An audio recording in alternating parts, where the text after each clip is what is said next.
It's a very good morning because early I couldn't see much public, but it's okay. Lots of us have joined online, so and it's a recorded session also. And first of all, I have to thank the organizing committee to have me here today. And as you see the status here, I'm going to discuss about AAMI ST91, which primarily talk about flexible endoscope reprocessing. AAMI, that's Association for the Advancement of Medical Instrumentation. It is one of US standard. Basically, when we talk about IPC standards, there are multiple standards which IPCs are referring, like CDC, or you're gonna see other guidelines or WHO guidelines. So when you see the references of all these guidelines, it is basically taken from AAMI ST91s. So in the reference part, you will see AAMI. So rather going back to CDC and WHO, we'll go straight to the AAMI standard. So my objective is to give all our IPCs a basic understanding of all these standards, plus to empower you with the knowledge, the skills when you go to a department, how you're going to face the challenges.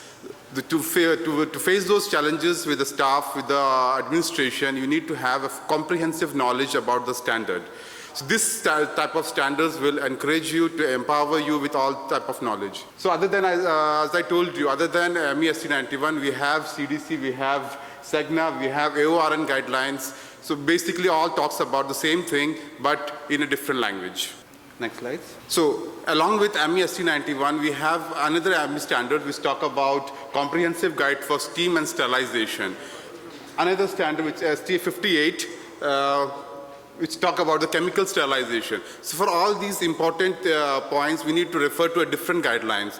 Along with that, there is another guidelines which talk about water in sterilization, what type of water you will use in dialysis, what type of water you will going to use it, sterile instruments. So all these have a different standard. So these numbers, we can take the references which will help you out in your clinical practice. Now, when we talk about endoscopy, basically as the ICP, when you go to the department, obviously you're going to be challenged by a trained professional as a technicians. So who are you? What is your knowledge? So basically, we need to have a basic knowledge about what we're going to talk about, right? For that, I have given you a reference at the bottom here. It's a very beautiful talk by Dr. Ajish. He's talking about the basic of endoscopy. So it's just a 13 minutes reference. You can go through this video. They talk about how the cross-sectional views, what is the part, all those things have been explained in his videos. At the end of this presentation, I'll be providing you with the handouts where you can go and refer all these things. Next slide, please. As you see, this is a complex device. Not only endoscopes, there are multiple complex devices right now available in the market. Like now, most of us have seen our keyhole surgeries, right? So all those surgeries, laparoscopic instruments, all are complex instruments. Similar to these ones. You see how many lumens we have, how many mesh it is, how flexible it is, right? So all these have lumens. Next slide, please. As you see, all these lumens, it is very difficult to reach, to clean it. Next slides. So that's why it makes it more complex for the technicians to clean those type of instruments. And there are multiple outbreaks related to these type of instruments also, which goes unnoticed. Next slide, please. Because of this complexity, what we see here in the picture. So in this endoscope, there are different channels. We have air-water channels, we have biopsy channels, we have water and air channels. So all these channels get contaminated while doing the procedures, okay? There are multiple, while I was referring for this presentation, I was looking for some references which is based in Indian perspective, or in even, I'm coming from Gulf, I was looking for some Gulf perspective, some literature to present for you, for the audience, but I couldn't find any. But when I searched in the European guidelines, I found there is a beautiful publication which was published in Priority report, and it is something new. It's a summer 2022. They talk about a lot of infections which they have noticed during a 10-year time period. So they're talking about different scopes which is associated. Not only duodenoscope, there are endoscopes, there are bronchoscope, there are ureteroscopes, multiple scopes, and thousands of cases which have been reported. Now you might be surprised from where those thousands of cases which they have reported here, right? Can you go to the next slide, please? So before that, I want to bring your notice, suppose some of the sources which are contaminating these type of scopes. The contamination comes from your hands, the PPE, the one you're using, those water which you are using for cleaning your scope, the transportation equipment which you are using, the storage devices which you are using, the brushes you are using, the doorknobs you are using. Imagine those brushes if you are using again and again with the different scopes. How many times you are discarding it? Are you disinfecting in between using the scopes, the brushes? So all these are the infection control points which you need to focus on. That's why we have ST91, which was published in 2021. Before this 2021 publication, there was an older version of ST91 which was published in 2015. So during the time from 2015 to 2022, they have reviewed multiple cases. From where they got the reviews? They got it, next slide please. Yeah, they have reviewed multiple cases from FDA. So there is a publication in FDA. Can you go back to the next slide? No, next, here. There's a site which is called MAUDE database, MAUDE, which talks about manufacturer and user facility device experience. So in this, any cases which is reported, which comes under any malfunction of devices, any infection related to the devices, all these cases are supposed to be documented or reported to FDA. How many cases have been reported from in Indian perspective from your college hospitals? Do you have any reference? No, because we are not reporting it. It's not why you are not reporting it, because we don't even know that we are supposed to report it. So to whom you are supposed to report? As the end user, you have to report it to the FDA, you have to report it to the manufacturer. To the FDA, you can directly report from the facility. From the hospitals, you can directly report. To the manufacturer, for like endoscopes, you are having Olympus, you have Pentex, you can directly report to them, and they will report it to the FDA.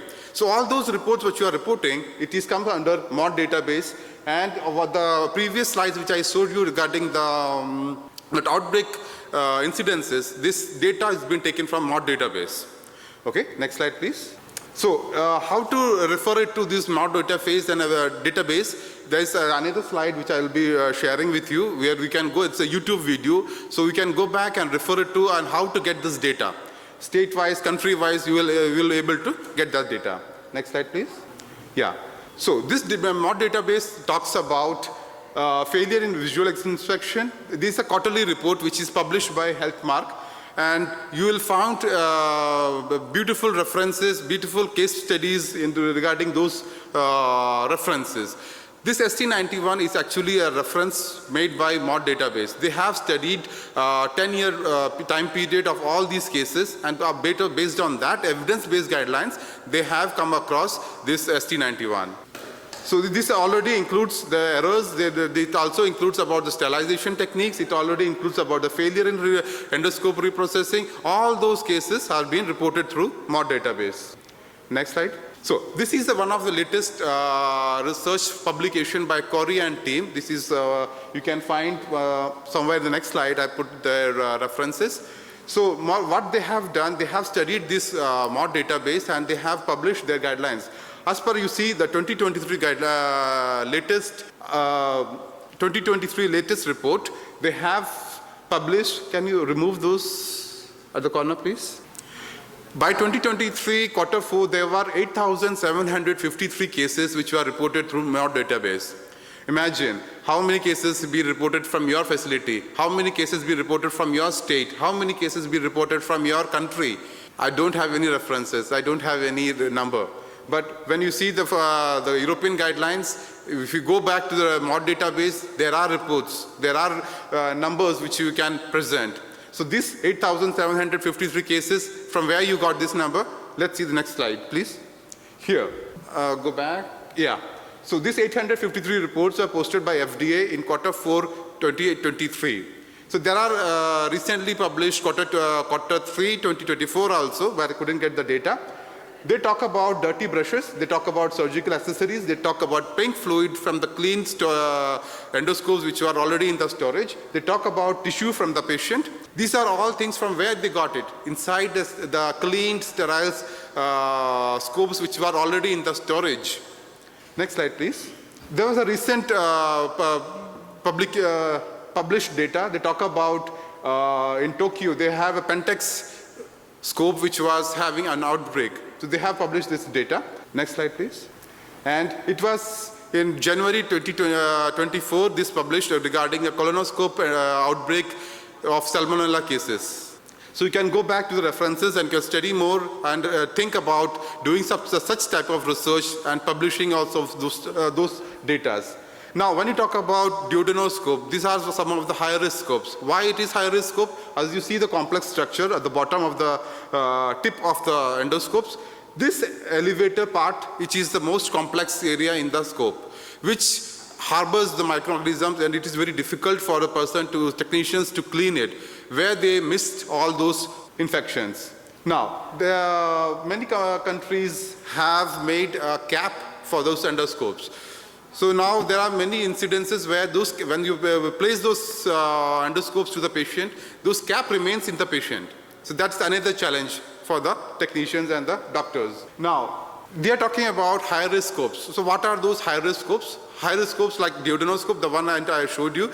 There are scopes which are bronchoscope. There are scopes, ureteroscopes, which are all associated with multiple outbreaks. So this is recognized by that 10-year data, the one I mentioned before. Next slide, please. So next in ST91, they talk about certification, training, and competency. So who is supposed to certify it? Because as we see in Indian perspectives, we already have certified technicians, like they have local bodies who are giving them training and certifications. Apart from that, there are global organizations which are giving them certifications.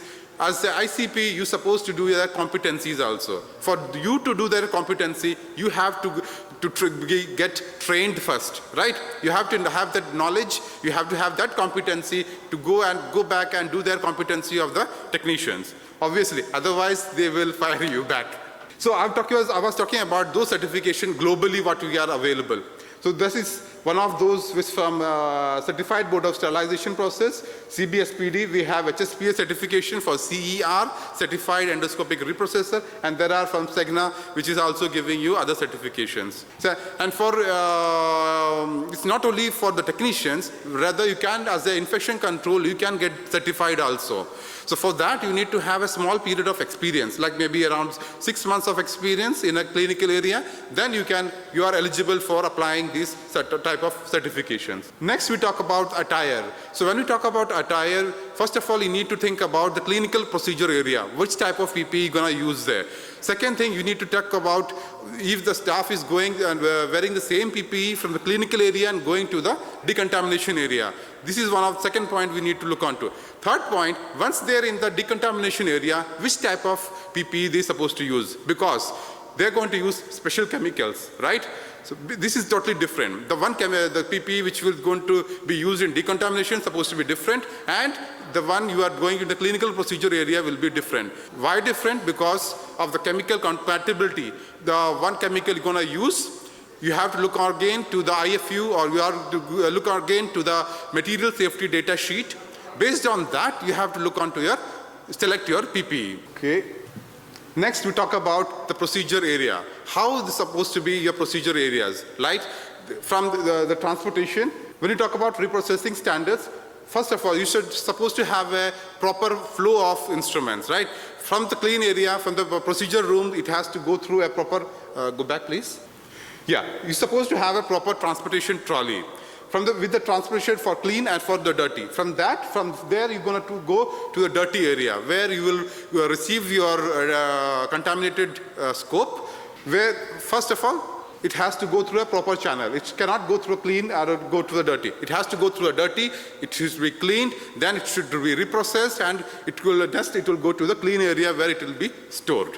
So this flow chart will explain you what all those processes which the endoscopes are going through. First of all, as I mentioned, pre-cleaning is most important part.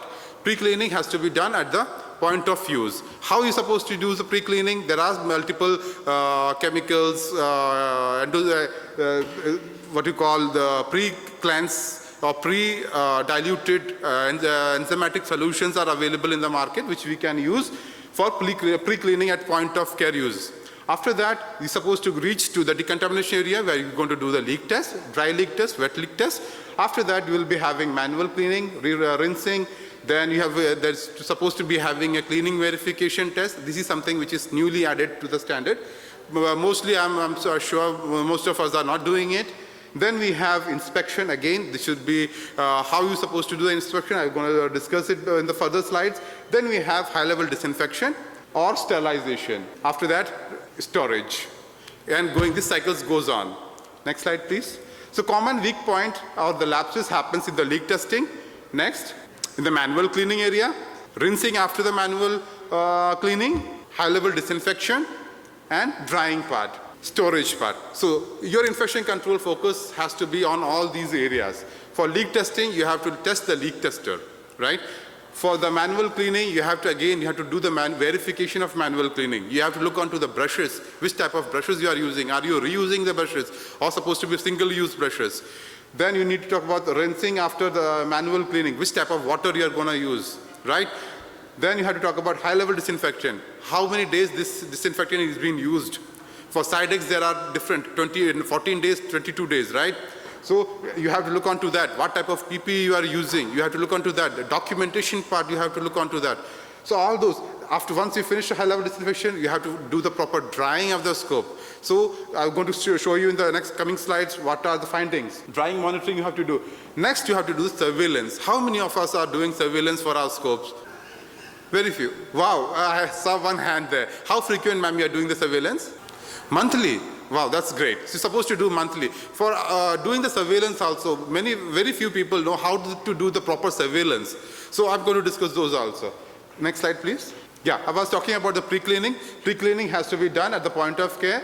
And there are special devices, special chemicals which comes specially for pre-cleaning, which we can use. Next slide, please. Yes. So this is how the point of care treatment, and has to be a separate container for transportation of contaminated and clean scopes. All the accessories along with the scope are supposed to be with the scope. It should go and reprocess until the storage.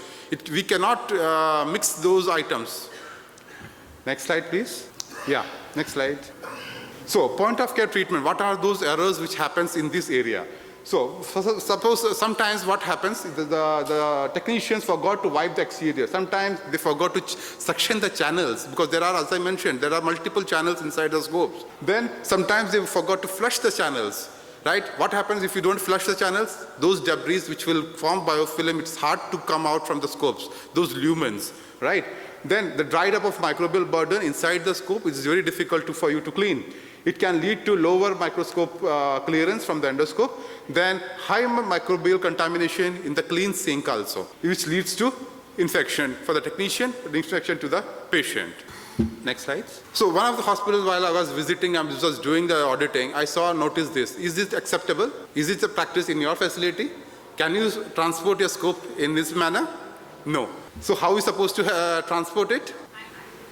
No, ma'am, we cannot hang it. We're supposed to have it in a proper container, something like that, in a coiled way. You cannot hang the scope and you can take it along with, it's supposed to be in something like that container, which is labeled as a dirty or contaminated scope.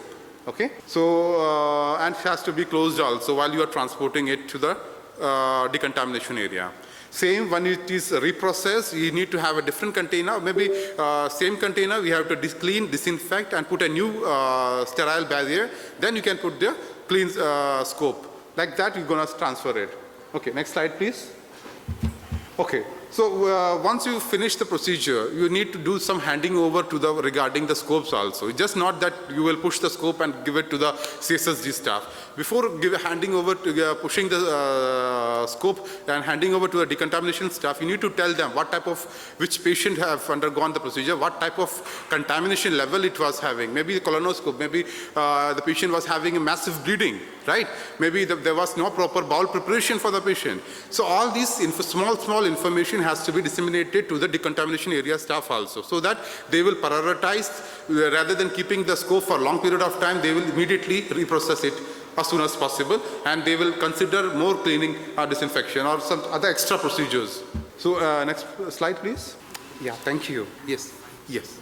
Okay, it's not working. It's not working. Okay, we stitch over. Okay, please.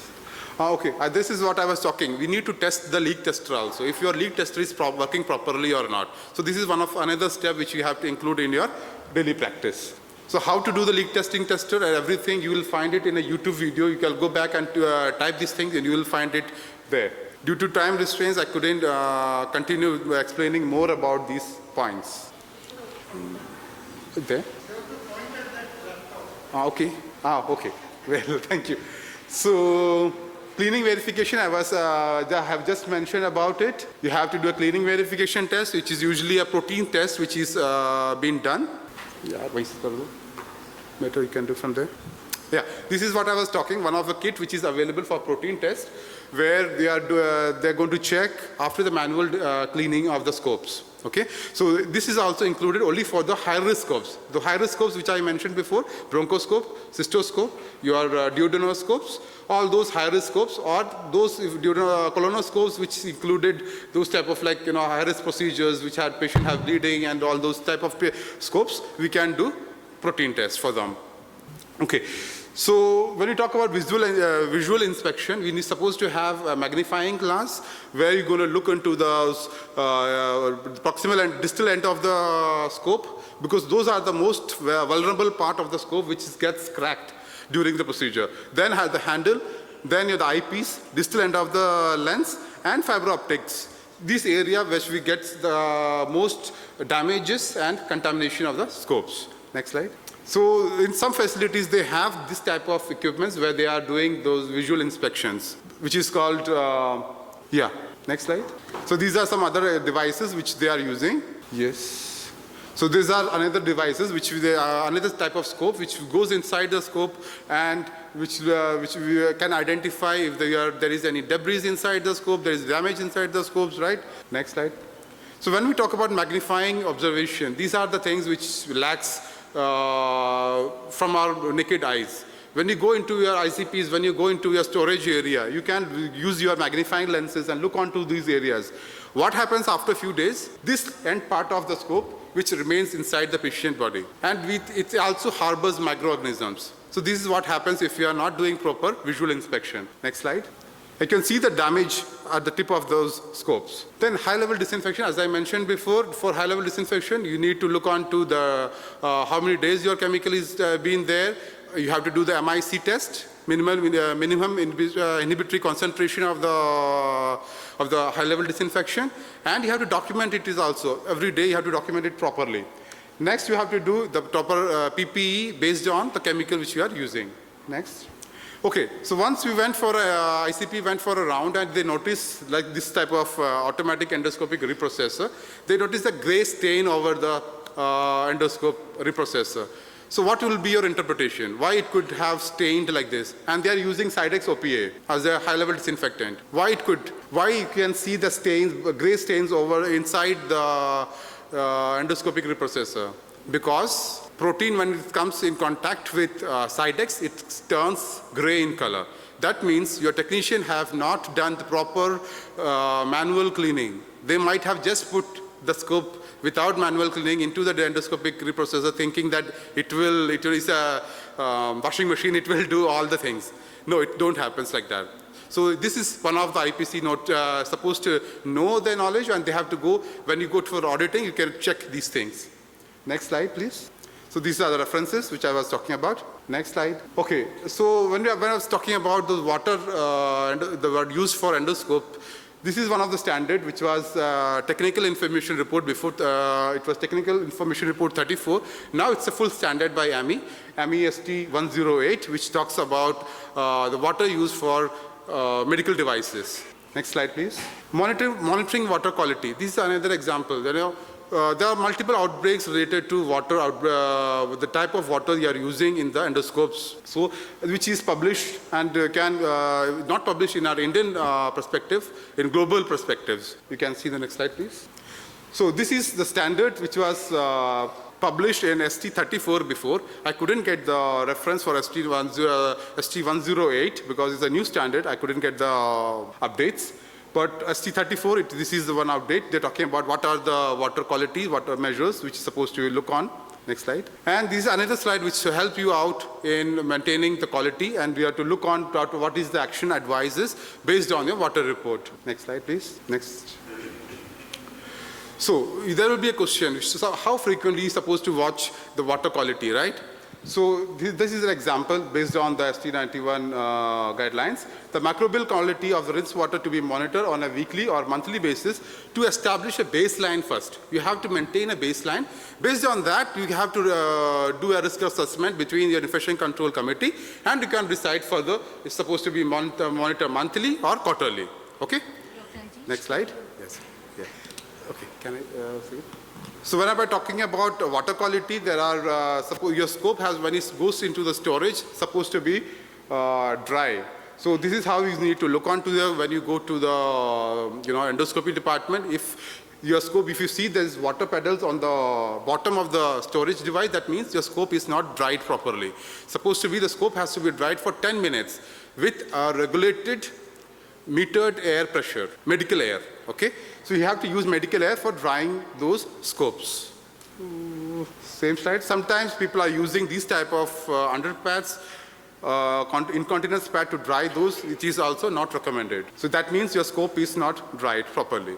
As per the standard, they talk about 10 minutes of drying with the metered air pressure. Why we talk about metered air pressure? Because it can, if you are doing a high concentration of air, it will damage the scopes. Then we also talk about using alcohol. Many guidelines talk about using alcohol, but for you to have decided whether to use alcohol or not to use alcohol, you have to look again to the IFU of the scope. If your Olympus or your physicist is mentioning that you can use alcohol as a drying agent, you can decide it along with your infection control committee and decide, okay? So there is a different, multiple studies published in different guidelines regarding those. Next. Okay. So while considering the evidence-based guidelines, whether to use alcohol or not, you can see, you can consider yourself, does it work? No, it doesn't eliminate fluid or microbes. What is the impact of the scope? It's a protein fixator. It slows down the water evaporation in the channels. And what else it could possibly go wrong? It could be highly inflammable and hazardous in substance. So there are multiple publications. So I'll wind up my slides here. They are talking about the incoming slides. They will be talking about surveillance also. So when you talk about surveillance, So when you talk about surveillance, there's another guidelines published by CDC, which is primarily talks about how you're supposed to do the sampling of, and who will supposed to do the sampling. Okay, supposed to be it is done by infection control, not by the technicians, not by any other nurses in the department. It is supposed to be done by infection control. Now, how to do the samples, it will be, and those things will be described in those slides. So what I'm going to do, because my time is already finished, what I'm going to do, I'm going to give you my slides as the handout. In each slide, you will find those references which I am mentioning. Once you click onto those references, you can find much more explanation in much more videos and all. Okay, so it will help you in improving your knowledge and your skills. Can you next slide, please? The last slide, the second last slide, please. Can you second last slide? Before that. Okay, so education and competency is very important. As if you are, aware of all those elements, with all those standards, you will get empowered in questioning or in reasoning out your queries. If you are not empowered with knowledge and you are going to endoscopy department for auditing, obviously you will be challenged by the technician because they are the more expert in that field. They are working in this department for a long period of time. They are qualified with certifications. And what about us? Right? You need to have those type of certifications, not for knowledge at least if you are not certified, so that we can withstand in front of them. So that's about knowledge. So if in case you need to have further references, supposed to be, I'm here during the tea break, we can contact, we can share our contacts. I will share you my handouts, and I will also share you the competency tool plus an audit tool which will help you based on ST91. So it's a comprehensive guide. No need to purchase, because it's quite expensive. So this will help you out in managing your departments. Okay? Thank you all. Thank you, Dr. Ajish. Thank you, for a wonderful, detailed description of how to clean. It sounds simple, but most often this is the source of infection, and many of us do not know. So out of ignorance, we are not able to do it.